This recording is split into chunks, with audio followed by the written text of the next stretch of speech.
Hi, this is copywriter and consultant Casey Demchak with this week's book marketing copy quick tip video. And this week I want to talk to you about an area of copywriting that gets overlooked quite a bit. When I'm working on a website sales page or back cover copy for an author or for a coach, really two of the areas I focus on quite a bit are the headlines, writing very engaging headlines, but also writing strong bullet points. And the reason I say bullet points is because, as I talked about in my last video, the most important thing you can do is communicate the takeaways for your reader. What are the benefits of reading your book or taking your online program?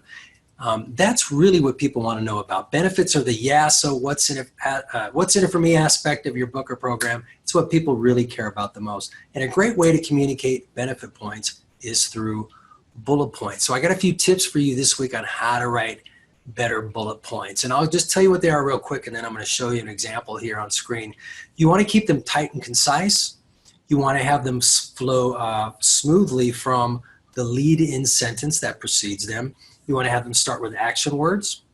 You want to put your most important bullet point first and your second most important bullet point last. That's because when people skim bullet points, they tend to look at the first one and the last one and skip the ones in the middle.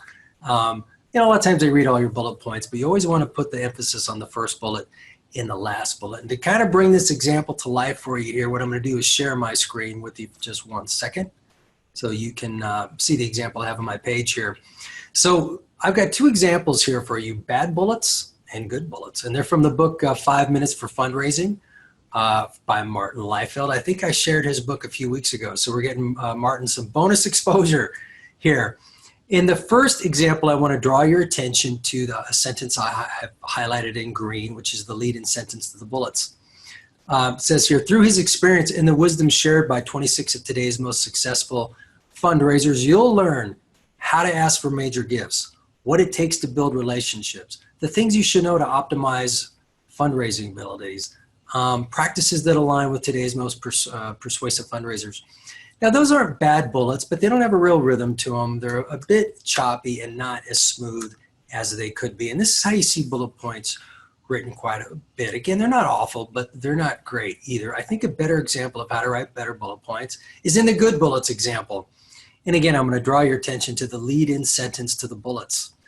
Through his experience and wisdom shared by 26 of today's most successful fundraisers, you'll gain the skills you need to ask for major gifts, understand how to cultivate, assess and optimize, establish practices. As you can see there, all of those bullet points, they communicate a benefit, which is what we're trying to do, and they all start with an action word so that these bullet points have a little more life, a little more pop to them. They come off the page a little more. And what allows me to do that is the way I lead into them. Up here, I just put you'll learn, but down here I write you'll learn the skills you need to, which flows right into ask, understand, assess, establish. Another thing you'll notice here is that each of these bullet points could on its own complete this sentence that precedes it. For example, you'll gain the skills you need to ask for major gifts with ease and confidence. You'll gain the skills you need to understand how to cultivate. You'll gain the skills you need to assess and optimize your organization. You'll gain the skills you need to establish practices that align with today's most persuasive fundraisers. So as you can see, that these bullets have a little more pop to them, a little more life. They all start with an action word. They flow very smoothly from the sentence, the setup sentence that precedes them. So I think if you really put a focus on starting your bullet points with action words or verbs, and also another tip here is when you make your bullets, make sure you don't use the same action word twice. Think of different words to use. A lot of times you'll see people use develop this, then understand, then use develop again. Use a different action word to start each bullet point. It's just gives your copy a much more professional polish. So I'm going to stop sharing the screen here, and I'm right back here with you. Anyway, I hope you have found this week's tip helpful.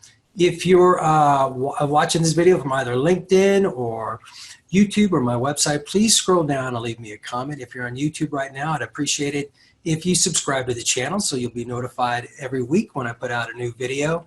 And then maybe pop on over to caseydemchak.com where you can download my free ebook, 7 must-know copywriting secrets that sell more books. Again, I hope you found this tip helpful. This is copywriter and consultant Casey Demchak.